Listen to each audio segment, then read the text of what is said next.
قدموں کو سعادت چھوتی ہے، ان قدس صفت انسانوں کے قدموں کو سعادت چھوتی ہے۔ ہر سمت جنوں میں ساتھ لیے رحمت یزداں آئے ہیں، کوثر سے دھلے الفاظ میں تو ان کا تعارف پیش کروں، کوثر سے دھلے الفاظ میں تو ان کا تعارف پیش کروں، زمزم سے زبان کو پاک کروں، سرچشمے عرفاں آئے ہیں۔ انہیاء کتاب و سنت کے سانچے میں ڈھلا کردار ہے ان کا، گفتار ہے ان کی قال اللہ حامل قرآن آئے ہیں۔ یہ عزم و عمل کے نہیں نعرے اخلاص و وفا کے گہوارے، یہ عزم و عمل کے نہیں نعرے اخلاص و وفا کے گہوارے، رشک فرشتوں کو جن پر وہ پیکر انسان آئے ہیں۔ رومی کی ابا غازی کی قبا دستار غزالی کی سجدھج، رومی کی ابا غازی کی قبا دستار غزالی کی سجدھج، ڈالے ہوئے کاندھے پہ یہ عتیق و راشد و سخن آئے ہیں۔ حضرات آئیے ہم سب اپنے نورانی ذی وقار حضرت مولانا سفیان قاسمی صاحب دامت برکاتہ العالیہ جو دارالعلوم وقف دیوبند کے محکمہ ذی وقار ہیں اور جامعہ صفا کے سرپرست بھی ہیں، استاد محترم سے بڑے ہی مؤدبانہ انداز میں درخواست کرتا ہوں حضرت والا اپنی ارشادات سے ہمیں مالامال فرمائیں۔ اعوذ باللہ من الشیطان الرجیم، بسم اللہ الرحمن الرحیم، الحمدللہ رب العالمین والصلاة والسلام علی سید المرسلین وعلی آلہ وازواجہ واصحابہ اجمعین۔ وقال اللہ عز وجل اِنَّا أَنزَلْنَاهُ قُرْآنًا عَرَبِيًّا لَعَلَّكُمْ تَعْقِلُونَ۔ وقال اللہ تعالی إِنَّ هَذَا الْقُرْآنَ يَهْدِي لِلَّتِي هِيَ أَقْوَمُ وَيُبَشِّرُ الْمُؤْمِنِينَ الَّذِينَ يَعْمَلُونَ الصَّالِحَاتِ أَنَّ لَهُمْ أَجْرًا كَبِيرًا رَبِّ اشْرَحْ لِي صَدْرِي وَيَسِّرْ لِي أَمْرِي وَاحْلُلْ عُقْدَةً مِّن لِّسَانِي يَفْقَهُوا قَوْلِي۔ صدق اللہ العظیم۔ حضرات علماء کرام اور معزز حاضرین، آج کی اس بابرکت اور باوقار تقریب میں حاضری میرے لیے سعادت ہے کہ اللہ تعالیٰ نے ان طلبہ کے ساتھ آپ حضرات کی زیارت کا موقع عطا فرمایا۔ کیونکہ وقت کافی بھی ہو گیا تو میں چند باتیں مختصر طور پر عرض کر دوں کہ روایات کے مطابق اللہ تعالیٰ نے تقریباً کم و بیش 1,24,000 انبیاء اس دنیا کے اندر بھیجے، جس میں بہت سے انبیاء کرام کو اللہ تعالیٰ نے معجزات عطا فرمائے، لیکن وہ معجزات کیونکہ حصی تھے اور جتنے بھی انبیاء آئے وہ اپنی قوم کی طرف آئے، ایک خاص خطے کے اندر آئے، ایک خاص علاقے کے اندر آئے اور انہوں نے ایک خاص قوم کو مخاطب کیا۔ لیکن رسالت مآب جناب محمد رسول اللہ صلی اللہ علیہ وسلم کو پوری دنیا کے لیے قیامت تک کے لیے نبی بنا کر بھیجا گیا۔ مولانا یہ گفتگو بند کر دیجیے۔ تو آپ کو قیامت تک کے لیے نبی بنا کر بھیجا گیا۔ موسیٰ علیہ السلام تشریف لائے، جب رخصت ہوئے تو معجزہ بھی رخصت ہو گیا۔ حضرت عیسیٰ علیہ السلام تشریف لائے، رخصت ہوئے، معجزہ رخصت ہوئے۔ حضرت داؤد، بہت سارے انبیاء ہیں، لیکن وہ سارے معجزات جو تھے وہ اسی تھے۔ لیکن اللہ تعالیٰ نے رسالت مآب جناب محمد رسول اللہ صلی اللہ علیہ وسلم کو جو معجزہ عطا کیا وہ علمی تھا۔ ظاہر ہے کہ علم جو ہے وہ اللہ کی صفت ہے، جس طرح سے اللہ کی ذات ازلی اور ابدی ہے اسی طرح اس کی صفات بھی ازلی اور ابدی ہے۔ تو کیونکہ قیامت تک کے لیے نبی بنا کر بھیجا گیا تھا تو اس لیے اس کا بنیادی اور منطقی تقاضا یہ تھا کہ آپ کو ایسا معجزہ دیا جائے کہ جس طرح سے امت کے پہلے افراد نے اس کو دیکھا تھا اس امت کے آخری افراد نے اس کو اسی طرح سے دیکھا۔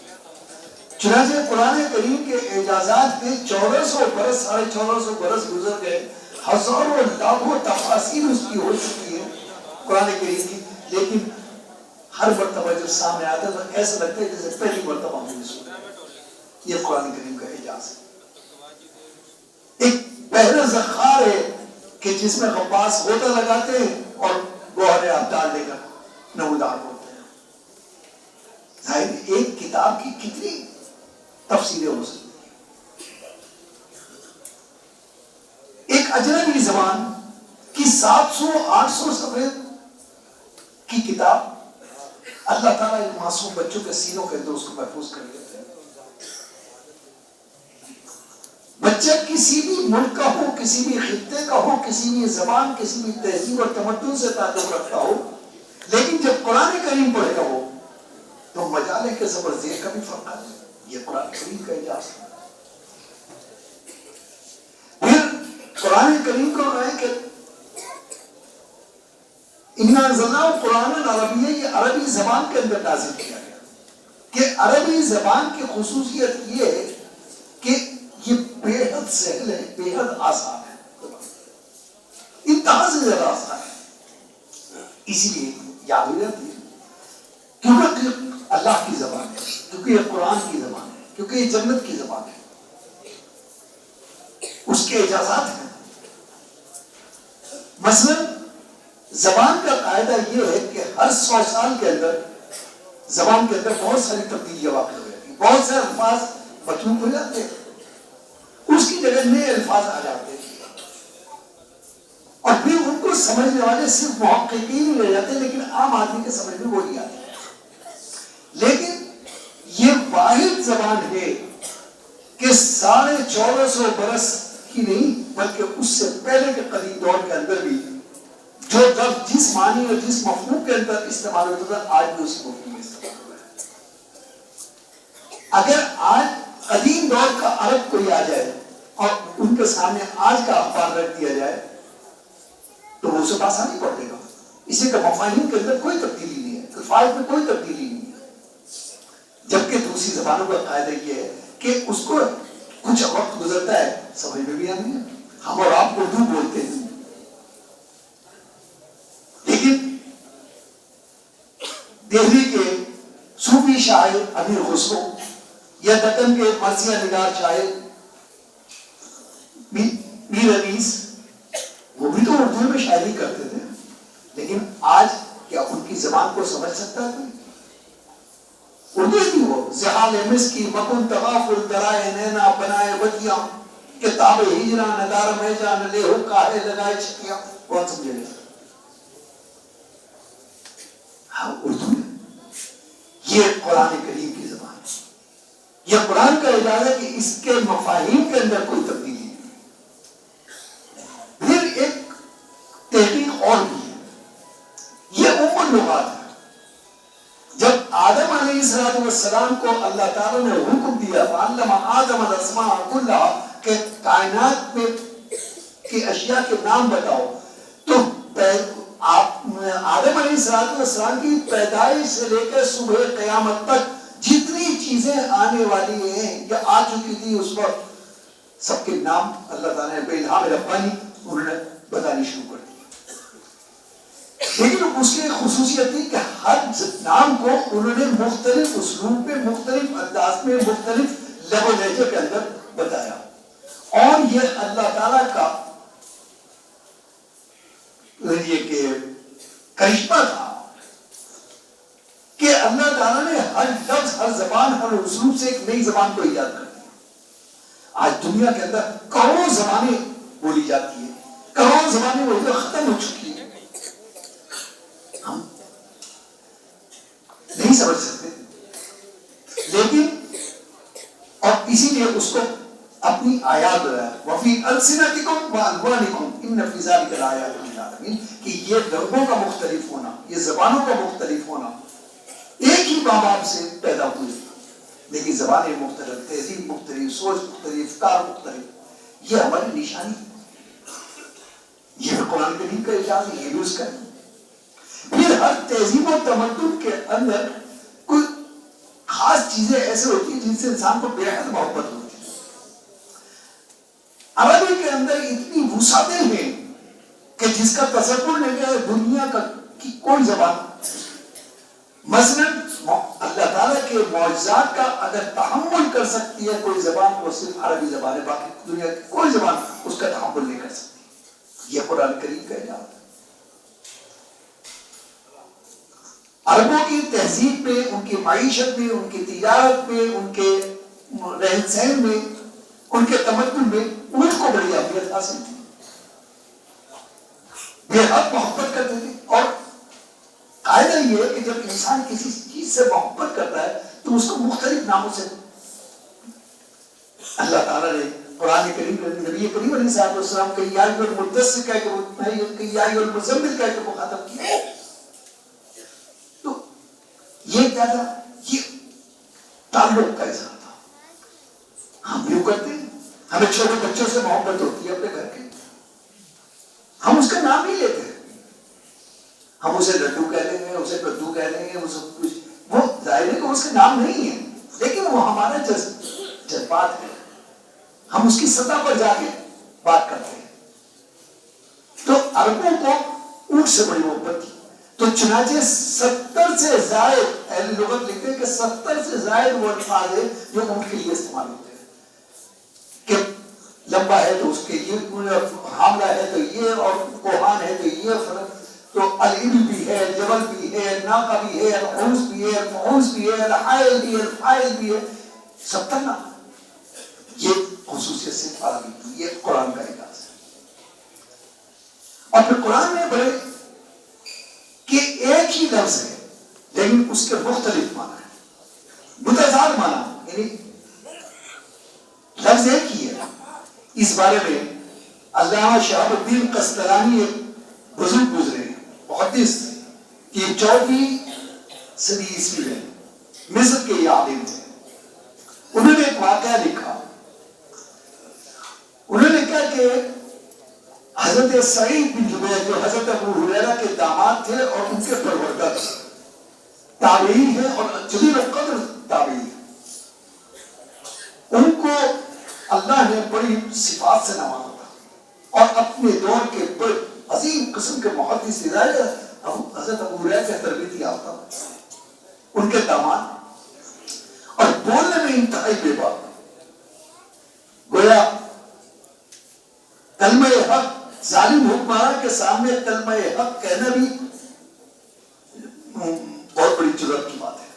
وہ دور ہے حجاج بن یوسف کا، جس نے 1 لاکھ سے زائد مسلمانوں کا قتل عام کیا، وہ انتہائی ظالم اور شقی حکمران تھا، یہ اس کا دور ہے، اور یہ ان پر پوری تنقید کیا کرتے تھے۔ تو ان کے ہمجلیس لوگوں نے، ان کے شاگردوں نے، ان کے مخلصین نے کہا کہ حضرت آپ زبان پر کنٹرول کیجئے، ہمیں ڈر یہ لگتا ہے کہ یہ بات اگر حجاج کے کانوں تک پہنچ گئی تو جو انجام ہونا ہے وہ آپ کو معلوم، لیکن ہمیں فکر اس بات کی ہے کہ آپ سے جو یہ علمی فیض چل رہا ہے یہ بند ہو جائے گا۔ لیکن وہ اپنی عادت سے مجبور تھی، جرأت ان کو اپنے بڑوں سے ملی تھی۔ چنانچہ وہ مثل مشہور ہے کہ موٹو نکلی کوٹ چڑھ گئی، بات رفتہ رفتہ پہنچ گئی حجاج کے کانوں تک، اور جس کا ڈر تھا وہی ہوا کہ انہوں نے کارندے بھیج دیے کہ گرفتار کر لو، لے آیا گیا، دربار میں پیش کیا کہ وہاں عمرہ بھی ہیں، وزراء بھی ہیں، آپ دربار لگا ہوا ہے، اور انہوں نے سب سے پہلا سوال جو کیا حجاج نے ان سے یہ کہ یہ بتاؤ تمہاری میرے بارے میں رائے کیا ہے؟ تم جانتے ہو کیا جواب دیا؟ میں کہ انت عادل وانت قاسط، انت قاسط وانت عادل۔ قسط و عدل یہ مساوات کے لیے بولا جاتا ہے، عدل کے لیے بولا جاتا ہے، انصاف پسندی کے لیے بولا جاتا ہے کہ تم تو بہت بڑے معنی، اگر ظاہر معنی لیں گے تو یہ ہوں گے بہت بڑے عادل ہو، بہت بڑے منصف ہو، بہت بڑے انصاف پسند ہو۔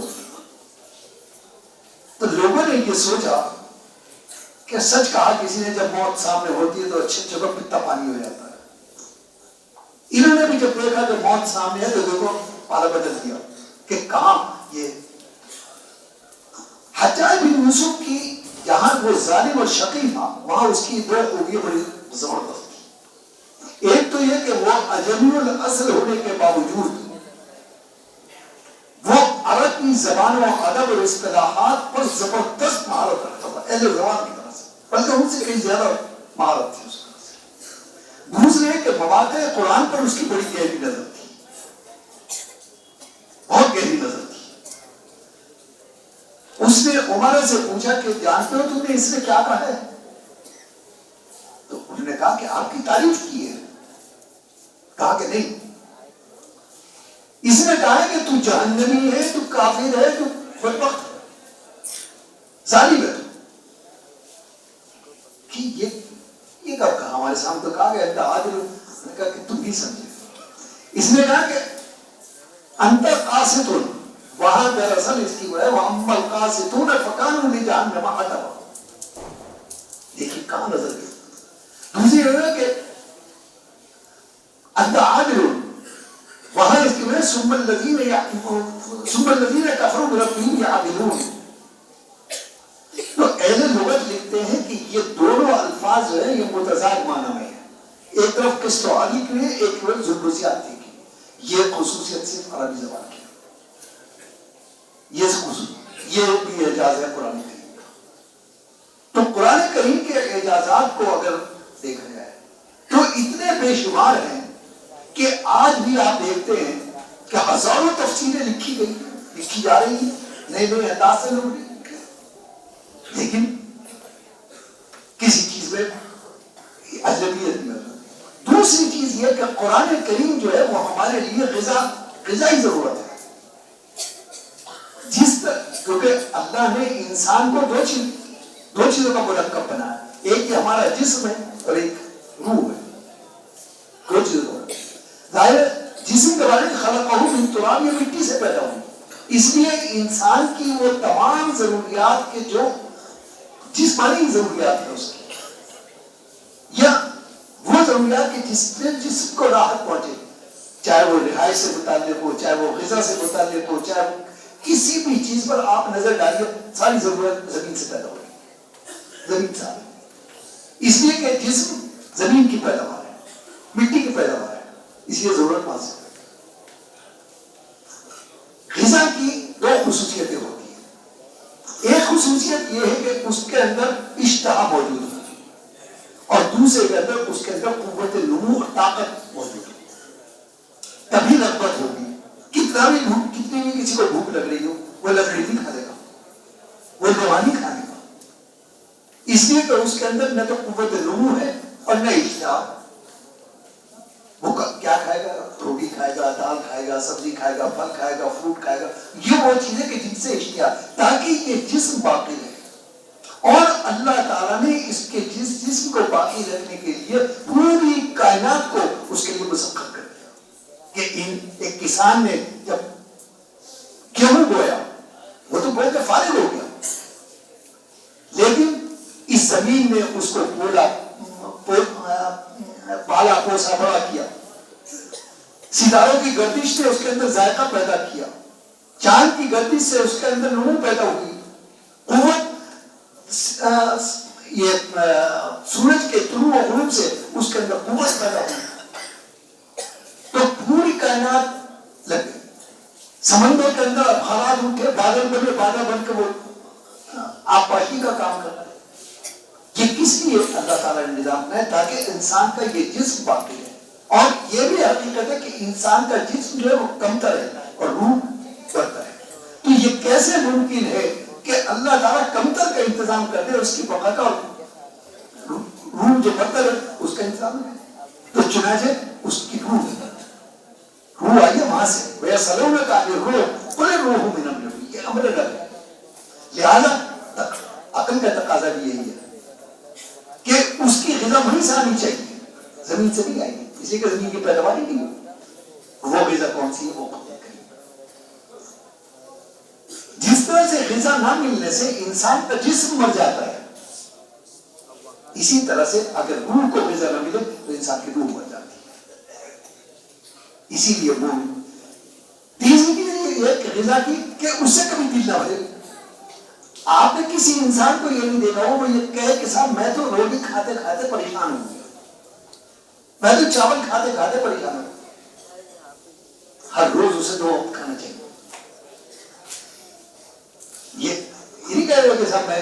عاجز عاجز. یہی غذائی روحانی غذا کے اندر ہے کہ ہر نماز کے اندر ہر رکعت کے اندر سورہ فاتحہ پڑھتے ہیں, دوسری صورتیں پڑھتے ہیں, قرآن پڑھتے ہیں, تلاوت کرتے ہیں, لیکن کیا کسی مومن کے ذہن میں کبھی یہ خیال آئے کہ میں پڑھتے پڑھتے تھک گیا؟ جب پڑھے گا اسے نیا لطف آئے گا, جب پڑھے گا اسے نیا لطف آئے گا. تراویح کے اندر 20 رکعتیں ہوتی ہیں, ویسے تو 29 ہوتی ہیں, لیکن اگر تراویح تو 40 مرتبہ اسے ہمارا ایک ہی نشست ہے. لیکن ان 40 رکعتوں میں یا 29 رکعتوں میں اس کی ڈبل رکعت ہوتی ہے, دن بھر کی رکعتوں کے اندر ہر رکعت کے اندر اس کو ایک نیا لطف آ رہا ہے. یہ کیونکہ وہ اس کی غذائی ضرورت ہے, لہذا یہ ہمارے لیے ضروری ہے. تو یہ مدارس جو ہے یہ دراصل غذا فراہم کرنے کے ڈپو ہیں جو انسان کو غذائیت فراہم کر رہے ہیں. ظاہر ہے کہ جس جگہ سے غذا فراہم کی جا رہی ہے اس کا تعاون بھی ہمارے لیے فرض ہے, اس کے ساتھ کھڑے ہونا بھی ہماری ذمہ داری ہے. کہ اس لیے کہ یہ مدارس جو کچھ دے رہے ہیں, جامعہ صفا جو آپ کو دے رہا ہے اس کا کوئی بدل نہیں ہے. ایک لاکھ نہیں, 1 کروڑ روپے بھی اگر آپ دیں گے تو اس کا بدل نہیں ہوگا, اس لیے کہ وہ ایمانوں کو سنبھالتا ہے. ظاہر ہے کہ مومن کے لیے ایمان سے بڑھ کر کوئی چیز نہیں ہے, نہ اس کی جان ہے نہ اس کے اولاد ہے. یہ مدارس اس کے محافظ ہیں اور وہ بستیاں بابرکت ہیں. اللہ کی رحمتوں کا نزول ہر وقت ہوتا ہے کہ جن مدارس پہ قال اللہ قال رسول کی تعلیم ہوتی ہے. اور یہ نہیں کہ اس کے اثرات صرف چار دیواری کے اندر ہوتے ہیں, مدرسے کی چار. آپ یہ نہ سمجھیں کہ یہ طلبہ جو یہاں پڑھ رہے ہیں صرف انہیں کو فیض پہنچا, پوری بستی کو اس کا فیض پہنچتا ہے. اور کیسے پہنچتا ہے؟ حضرت نانوتوی جنہوں نے جو باہر سے پادری آئے ان سے مناظرے کیے, تو جتنے بھی باہر سے پادری آئے وہ 2 آدمیوں سے بڑے گھبراتے تھے. ایک مولانا قاسم نانوت, مولانا رحمت اللہ کیرانی. حضرت نانوتوی بیمار ہو گئے, مرض الموت میں مبتلا ہو گئے. ایک پادری کو یہ پتہ چلا کہ حضرت نانوتوی تو بیمار ہے, وہ تو آ نہیں سکتے, لہذا یہ موقع اچھا ہے اور باقی سے میں نمٹ لوں, باقی کا مجھے کوئی غم نہیں. اس نے روڑکی کے اندر اپنا ڈیرا جمایا اور ایک بازار میں پہنچا اور وہاں اس نے کہا کہ میری تقریر ہے. لوگ جمع ہوئے, تقریر شروع کی اور وہی اس نے تقریر کہ حضرت عیسیٰ علیہ السلام وہ اللہ کے بیٹے, اس پر اس نے دلائی. ایک مدرسے کا فارغ تعلیم تھا, نیا فارغ ہوا تھا, اس کی اہمیت اور اس کی غیرت اس بات کو گوارا نہیں کر سکی. اس نے کہا کہ آج کوئی جواب دینے والا نہیں, اور اگر یہ کسی طریقے میں جیت گیا اور یہاں سے چلا گیا تو اسلام بدنام ہو جائے گا. وہ فوراً کود کے میدان میں آ گیا اور اس سے 2 ہاتھ کرنے لگا. لیکن ظاہر ہے کہ وہ نوآموز طالب علم تھا اور یہ تجربے کار معمر اور بے حد تجربہ رکھنے والا پادری تھا, کہاں چل سکتا. اب یہ طالب علم پریشان کہ کس طرح سے پیچھا چھڑاؤں. وہاں ایک مدرسہ تھا قرآن کریم کا, میں بتاؤں کہ قرآن کریم کی برکت کیا ہوتی ہے. اس کے برابر میں ایک بھٹیارے کی دکان تھی جو نان بنایا کرتا تھا, روٹی بناتا تھا. اسی کے خیال پیدا ہوا کہ آج تو ایسا لگتا ہے کہ وہ یہ پادری جیت جائے گا اور اسلام کی بڑی سرخی ہوگی. بس یہ خیال آتے ہی اس نے ہاتھ جھاڑے, ہاتھوں پہ آٹا لگا اور کود کے آیا, انہیں ملسا کو اٹھایا. کہ جی ملسا تم ہٹو, تم کہاں آ گئے, پڑھے لکھے آدمی ہو, جاہل سے جاہل مقابلہ کرے, یہ بھی جاہل ہے, میں بھی جاہل ہوں. اب اس کے بعد اس نے کہا کہ جی پادری صاحب میرا آپ سے ایک سوال ہے کہ بھائی تو جا کے اپنے روٹی بنا, تجھے کہہ لی تھی تو چوک میں تبلیغ کرے تو ہر آدمی کو سوال کرنے کا, مجھے بھی حق ہے. اچھا پوچھ کیا پوچھا؟ پہلے یہ بتائیے آپ کیا رہے ہیں کہ میں یہ بتا رہا کہ حضرت عیسیٰ جو ہے وہ اللہ تعالیٰ کے بیٹے ہیں. چلو جی ٹھیک ہے، ہم نے آپ کی بات مان لی کہ حضرت عیسیٰ جو ہے وہ اللہ تعالیٰ کے بیٹے ہیں.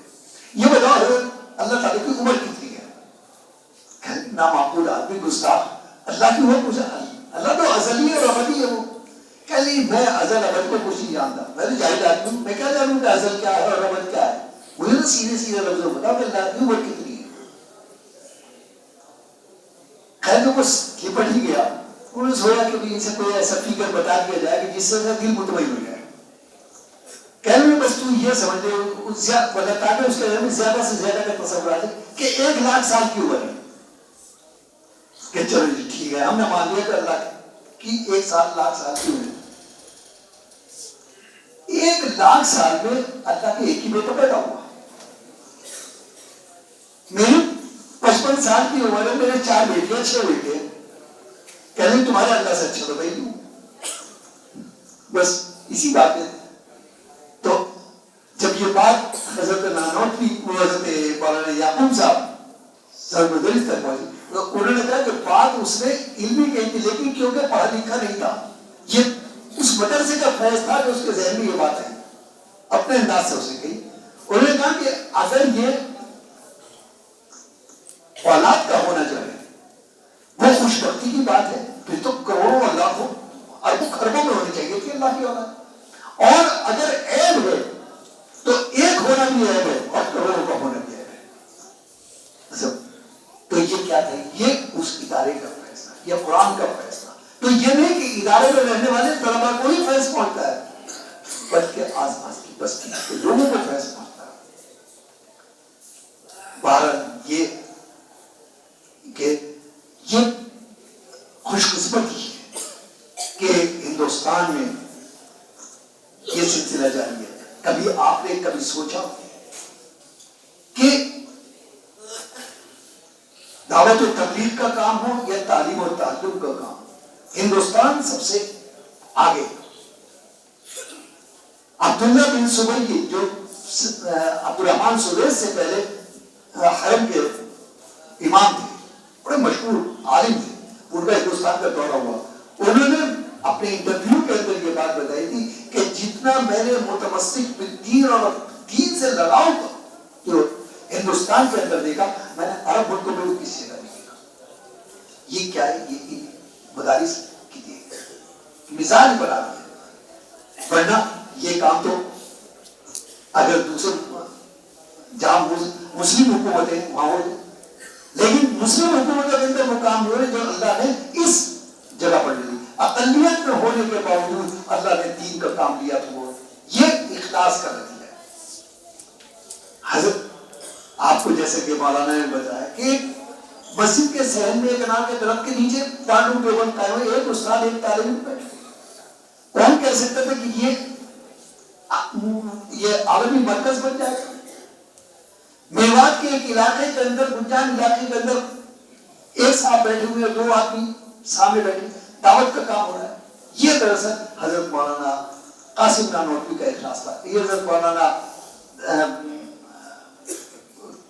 الیاس صاحب رحمۃ اللہ علیہ کا اخلاص تھا. تو اخلاص کی بنیاد پر جو کام کرے. اور اب آپ بالکل قریب میں آ جائیے. 4 سال کی مدت اداروں کی زندگی میں کچھ بھی نہیں ہوتی ہے، بقول جیسے زمین کو سنبھالنے میں لگ جاتی ہے.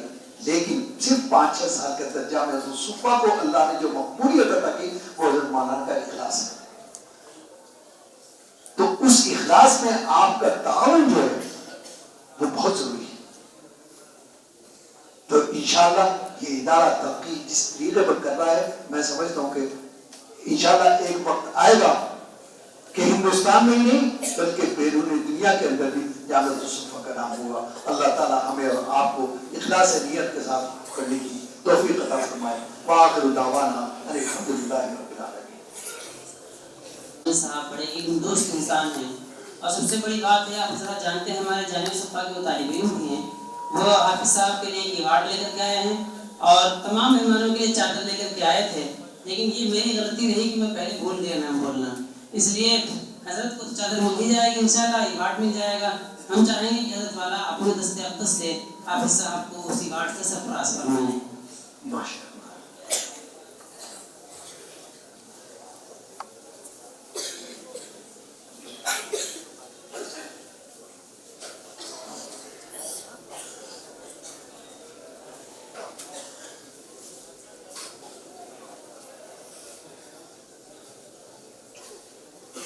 شاہ ولی اللہ گھاٹ ہے. حضرت شاہ ولی اللہ محدث دہلوی رحمۃ اللہ علیہ ہندوستان کی سرزمین میں ایک حدیث لے کر کے آئے اور ہمارے حافظ صاحب شہر سیتاپور میں کہہ لیجیے یا بہت بڑے جگہوں کے مقابلے میں حفظ حدیث کا سلسلہ لے کر کے آئے. اس خوشی میں یہ گھاٹ دیا جا رہا ہے.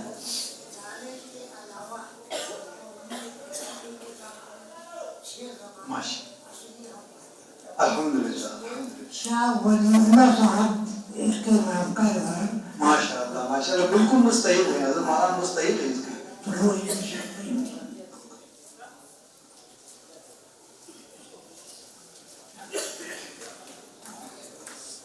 اچھا ماشاء اللہ.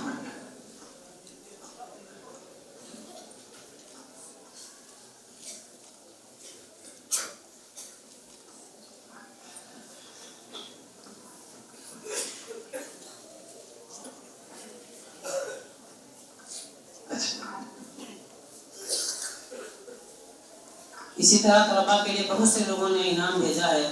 وہ وقت کی قلت کی وجہ سے یہاں تقسیم نہیں کیا جا رہا ہے. سلمان بھائی نے کپڑے دیے ہیں, بہت سے لوگوں نے دے رکھا ہے. بعد میں تقسیم کیا جائے گا. حافظ طلباء اپنا انعام لے کر کے جائیں گے. جزاک اللہ. اچھا اچھا اچھا الحمدللہ.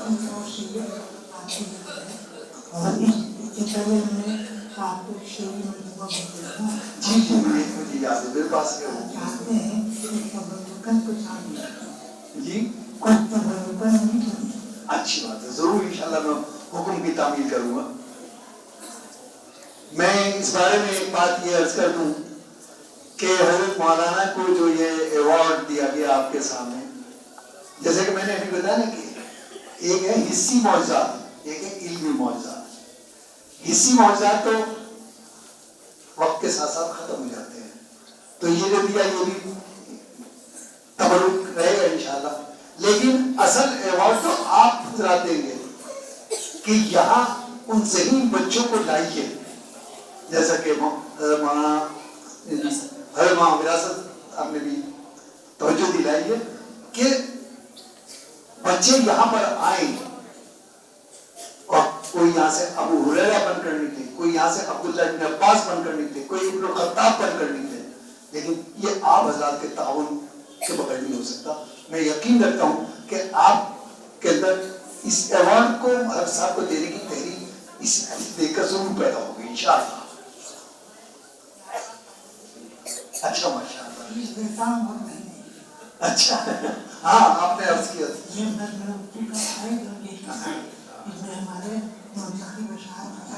ماشاء اللہ.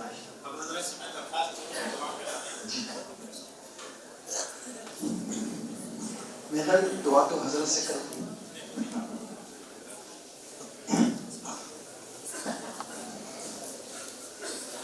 جیسا کہ میں نے آپ کو بتایا تھا کہ یہ ختم بخاری کی بابرکت مجلس ہے, اور ختم بخاری مولانا نے بتایا کہ اس کے بعد کی جانے والی دعا ہر ایک دعا قبول ہوتی ہے بخصوص اخلاص نیت کے ساتھ کی جائے. تو یہ دلیل حضرت امام بخاری کی دی ہوئی دلیل ہے. اس لیے میں یہ سمجھتا ہوں کہ اس بابرکت اجتماع کے اندر, بابرکت مجمع کے اندر انشاءاللہ جو بھی دعا کی جائے گی وہ اللہ کی بارگاہ میں ضرور قبول ہوگی. بسم اللہ الرحمن الرحیم. اللہم صلی علی سیدنا محمد وعلی آل سیدنا محمد وعلی آلہ وازواجہ واصحابہ اجمعین. ربنا آتنا فی الدنیا حسنۃ وفی الآخرۃ حسنۃ وقنا عذاب النار. ربنا لا تزغ قلوبنا بعد إذ هديتنا وهب لنا من لدنك رحمة إنك أنت الوهاب. اللهم إنك أنت السلام ومنك السلام وإليك يرجع السلام. ربنا حينا بالسلام وادخلنا الجنة في دار السلام. تبارک ربنا وتعالی یا ذو الجلال والاکرام. اے اللہ ہماری دعاؤں کو قبول فرما, اے اللہ ہماری حاضری کو قبول فرما، اے اللہ عافیت عطا فرما، اے اللہ خیر عطا فرما، اے اللہ اس ادارے کو برکت عطا فرما، ترقیات عطا فرما، ان کے خدمات کو حافظ صاحب اور اس کے تمام اساتذہ اور اراکین و معاونین کی خدمات کو اپنی بارگاہ میں شرف قبولیت اور ذخیر آخرت اور وسیلہ نجات بنا۔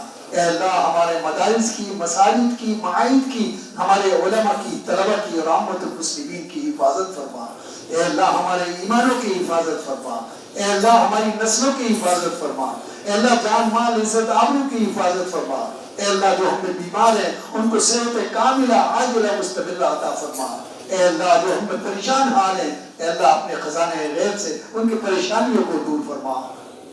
اے اللہ ہماری ان دعاؤں کو قبول فرما کہ جو ہمارے زبان سے نکلی، اے اللہ ہماری ان دعاؤں کو بھی قبول فرما جو ہمارے دلوں کے اندر ہے۔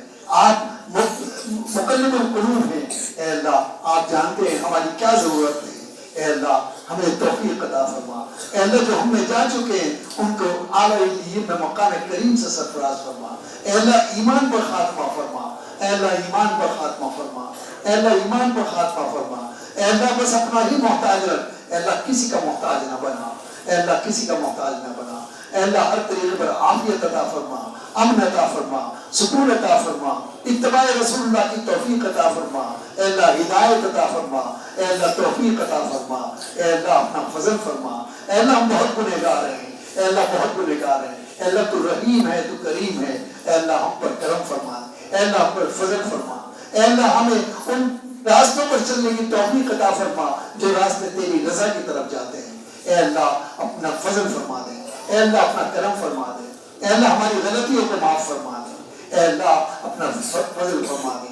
ربنا تقبل منا انک انت السمیع العلیم۔ اے اللہ ان بچوں کو ان میں نافع عطا فرما، اے اللہ آج ان کو یہ بچے حدیث کے اور قرآن کے الفاظ کے حافظ بنے، اے اللہ ان کو قرآن و حدیث کے علوم کا، ان کے معانی کا، ان کے مفاہیم کا اور مرادات ربانی کا عالم بنا۔ اے اللہ ان اساتذہ کی محنتوں کو اپنی بارگاہ میں شرف قبولیت عطا فرما، اور ان کے اہل و عیال کو ہر طریقے پر آپ سکون اور عافیت عطا فرما، خیر عطا فرما، برکت عطا فرما۔ ربنا تقبل منا انك انت السميع العليم۔ سبحان ربك رب العزة عما يصفون وسلام على المرسلين والحمد لله رب العالمين برحمتك يا ارحم الراحمين۔